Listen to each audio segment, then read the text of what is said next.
Hey, Thunder Poke is here. Today I'll recap a 2022 action, thriller movie, named Fall. Now grab a cup of coffee, and enjoy the recap.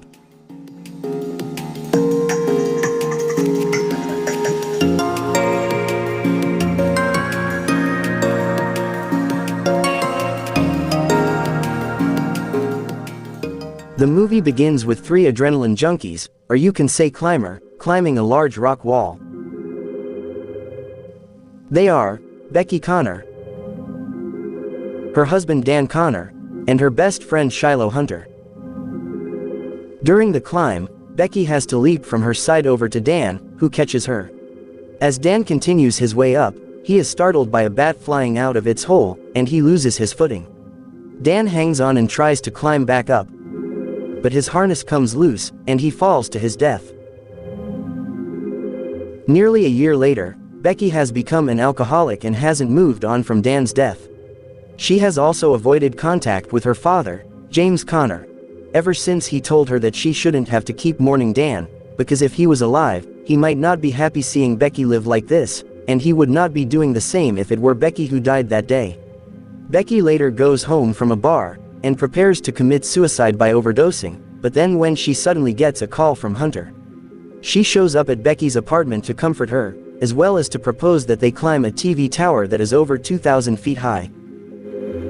Becky is hesitant since she hasn't gone climbing since Dan's death. Hunter stays with her overnight. Becky has a nightmare that Dan is next to her in bed, dead and bloody.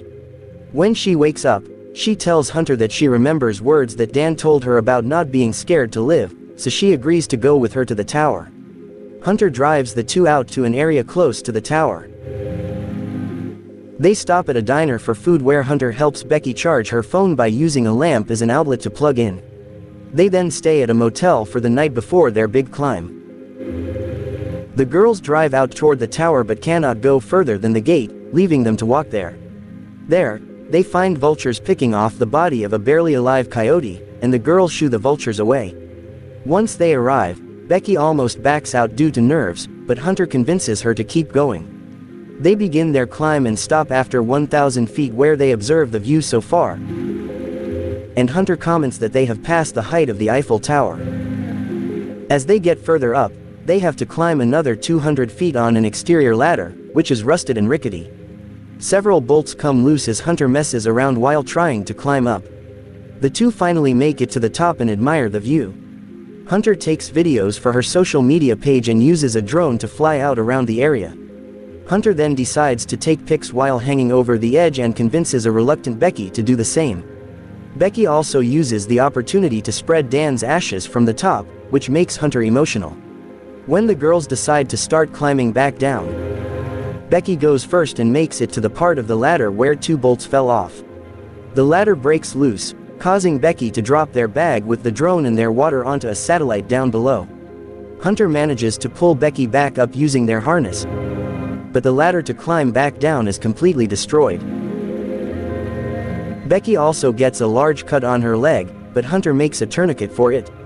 They find binoculars and a flare gun in a compartment on the tower, but they wait to use it until necessary. The two find that they have no signal up there to call for help.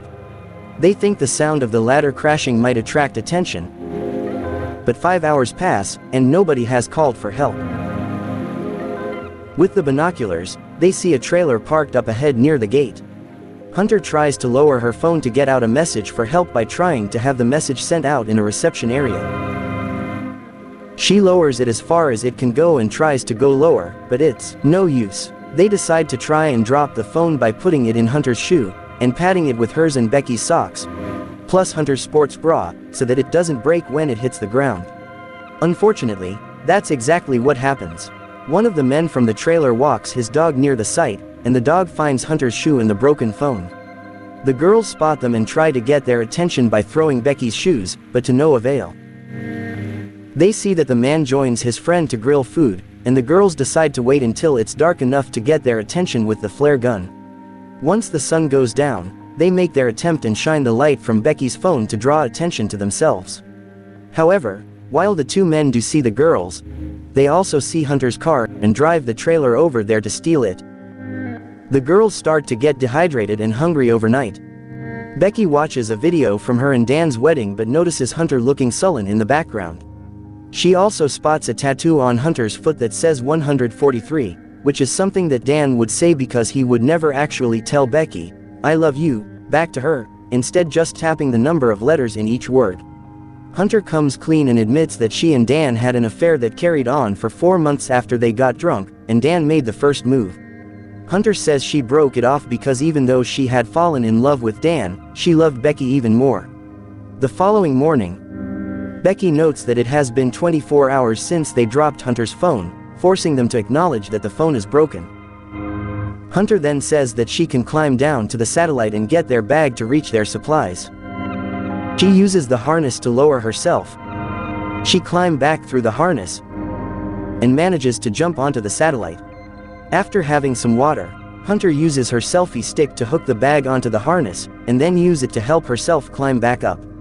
While trying to climb up, Hunter slips but appears to still land on the bag, albeit with her hands suffering from rope burn, forcing Becky to pull her back up. The girls then write a note, and attach it to the drone to try and send it back to the motel. The battery is too low, so they fly it back before it falls. Becky remembers Hunter's charging hack and climbs to the very top of the tower to plug the drone into the light outlet. When the plug won't reach, Becky uses her wedding ring to charge the current. Becky holds on for hours while a vulture flies toward her because it smells her leg wound. Becky manages to charge it completely and flies it out. Just before the drone reaches the motel, a truck crashes into it and destroys it, and the driver fails to notice it. Becky starts to grow more delirious from dehydration and starvation. She asks Hunter for her shoe, so that she can send her own phone to call for help. It is then revealed that the Hunter that she has been talking to for the last few hours was just a hallucination. Hunter never landed on the bag and hit the satellite when she tried to climb up. Instead, she bled to death. Becky only pulled up the bag and was imagining Hunter, to not be able to face the fact that she is up there all alone. By the next morning, the vulture has found Becky sleeping, and they tries to pick at her leg. Becky then grabs the vulture by the neck and bashes it until it's dead, and she begins to eat it. Becky realizes she has one last chance to survive and she sends a message to James apologizing for how she treated him when he was just looking out for her. She climbs down to the satellite and takes off Hunter's shoe to put her phone in and then stuffs the shoe in Hunter's stomach since a vulture was already picking at her corpse. Becky pushes Hunter's body off the satellite so the message can go out. James is then seen driving toward the tower, where he finds a whole team of authorities at the scene. He finds them taking Hunter's body, which he fears is Becky until he finds that Becky has already been rescued and brought down safely. Becky runs into James's arms, and they reconcile. And with that, the movie ends here. I hope you enjoyed the recap. Now before leaving this video, please make sure to subscribe Thunder Poke, thank you.